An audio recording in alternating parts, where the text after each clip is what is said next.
Welcome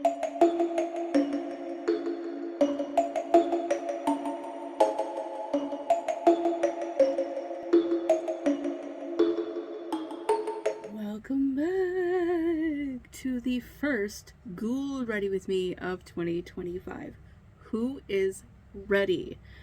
I am. I'm still trying to figure out the last video though. So sorry guys. I'm not joking. I'm really struggling to come up with like 4 videos for this year. I'm so sorry. I'm just...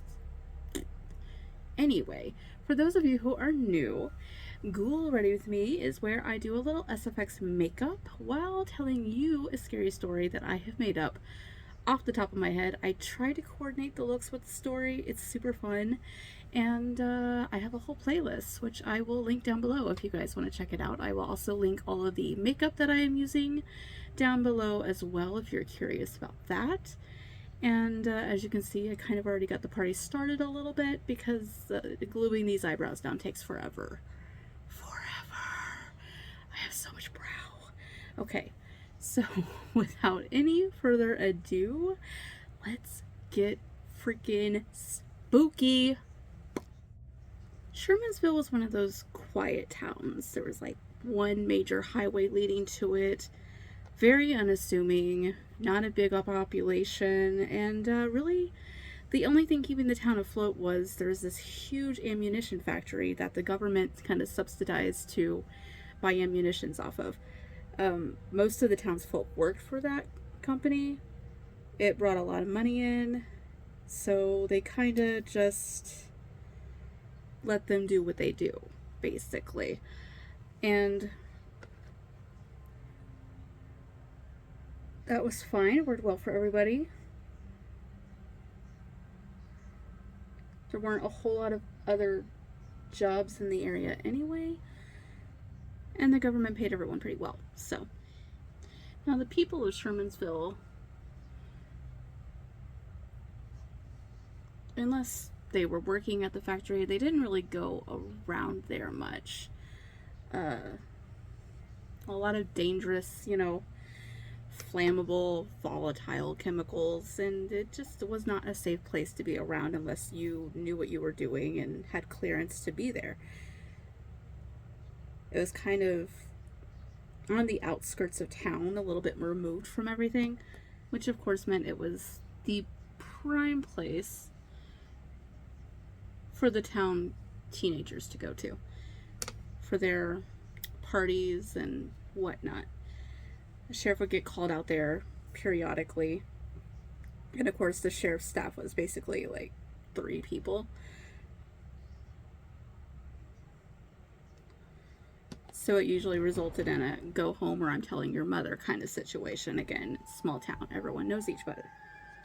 Now there was some like overseas stuff that was going on that the government was getting a little more involved in. They wanted more ammunitions made.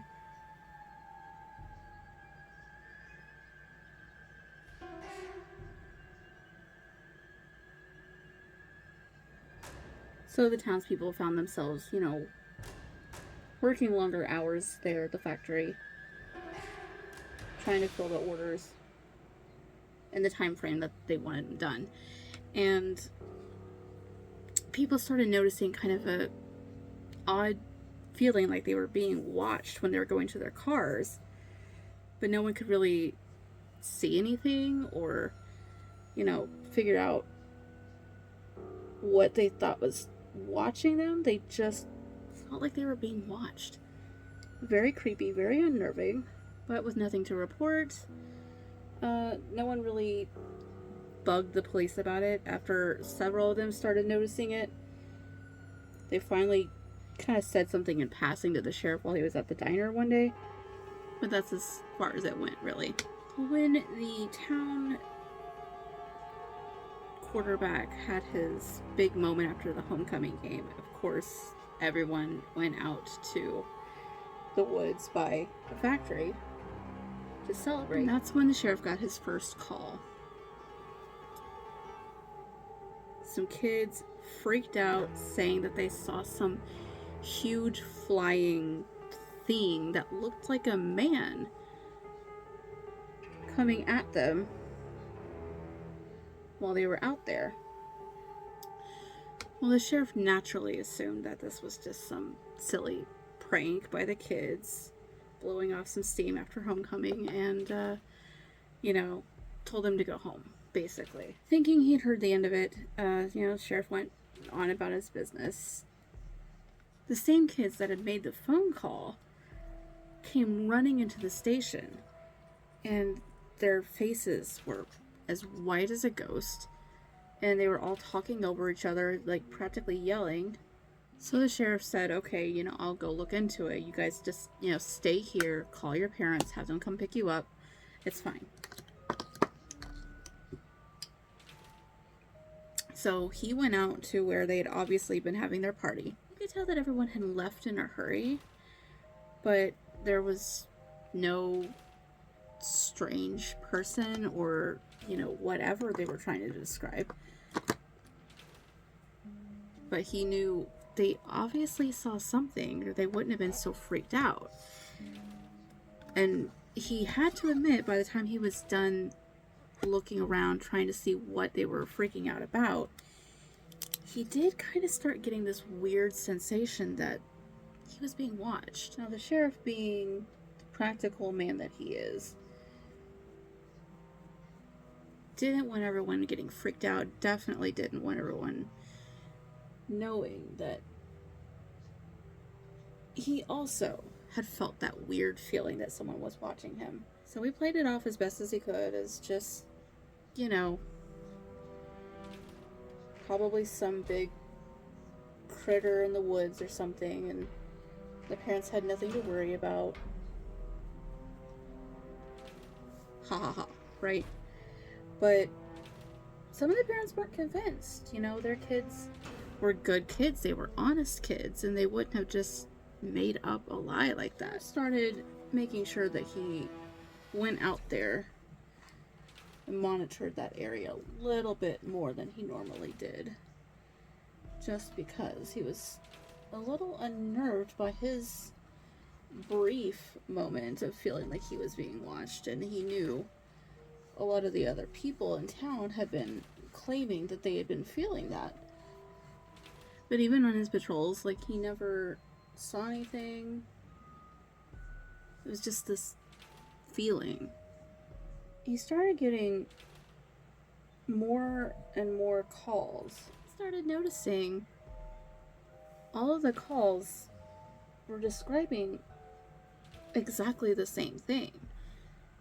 That couldn't be a coincidence. Well, soon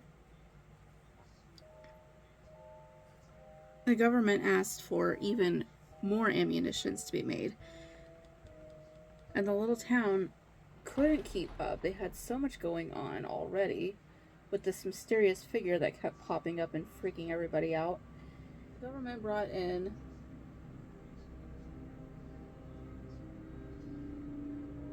extra workers from other areas, which was great, except for the town only had one inn, and it couldn't accommodate everyone.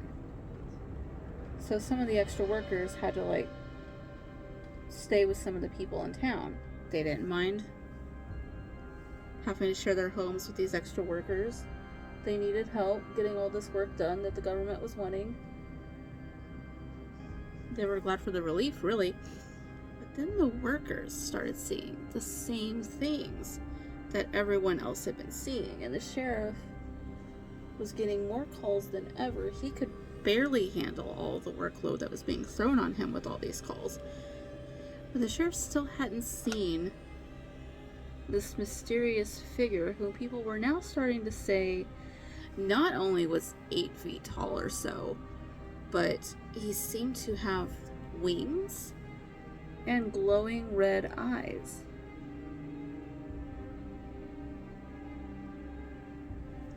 Now, the sheriff knew these people. They weren't crazy, they weren't crackpots,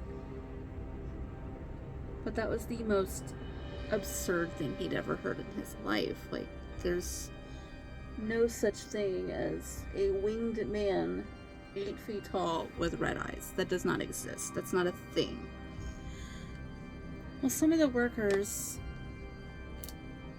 were, you know, I don't want to say conspiracy theorists, but they had a different idea of what was going on. I told the sheriff that he should get in touch with Point Pleasant, West Virginia, talk to the sheriff there and see if their notes compared, because they think that's exactly what was going on here. So the sheriff contacted the sheriff of Point Pleasant. They finally did get a hold of the sheriff and convinced the sheriff that he wasn't some kid trying to have a little laugh or something. They for real had some weird stuff going on in his town, and he needed some answers. He needed to compare notes, and he thought that this might be what had happened there at Point Pleasant. The sheriff finally heard him out, and they agreed. It sounded very similar to what had happened with them. And the only advice the sheriff could really give him was just be extra vigilant, because, you know, the Mothman, as they call him, didn't hurt anyone. Scared some people, but he didn't hurt anybody. If anything, I think he was here to warn us. So if you're being visited by a Mothman, chances are there's something serious about to go down. Just be extra vigilant. Well, the only thing that the sheriff could think of that would cause a major accident would have to be the ammunitions plant. Like, there's no way he could, like, shut them down. For one, he didn't have the kind of permit for that. It's a government-owned business. And for two, that's the town's lifeline, and they just have, like, triple the orders that they normally have. Like, we're having to bring in people to help. There's no way he was shutting them down. Feeling helpless, all he could do was watch and hope that the sheriff at Point Pleasant was wrong. But unfortunately, the sheriff at Point Pleasant was not wrong. Unfortunately, there was some kind of massive explosion in the factory that spread to the warehouse, and all of the ammunition went off. It was like 580 dead. It was like the second largest factory death in the history of factories. Shermansville never really recovered after that. But they also never saw the Mothman again. And that was this. The original plan was to be, like, gray-faced. With, like, I was going to do, like, white for the concealer and, like, black contouring. But, my cream-based paints were expired and not working right. So we had to just completely change tactics, if you hadn't noticed that. Yeah, it wasn't working. It just wasn't working. I don't know how I feel about this look, but I kind of love this headband. Are you kidding me? You guys? And then I have these little glasses. Hi. Cunty. I love it. Oh my god. And these. Ooh. Okay. I hope you enjoyed this. I am going to try and have another video for Monday, and then Friday will again be another Ghoul Ready With Me. We'll have a Ghoul Ready With Me every Friday, except for October 31st, which is also on a Friday this year. Woo! That will be reserved for our yearly reading of an Edgar Allan Poe tale. Let me know what one you'd like to see me read in the comments down below. Let me know if you liked this, and we have more spooky to come. Woo! Bonus points to any of you that was yelling at whatever viewing device you were watching this from that I forgot lashes. I got halfway through my TikToks and realized, and then I was so mad. Give yourself a round of applause, because I did not realize until I had done 2 TikToks, and then I was like, oh, dang it. Crucial step. Horrible. Okay. Love you, bye.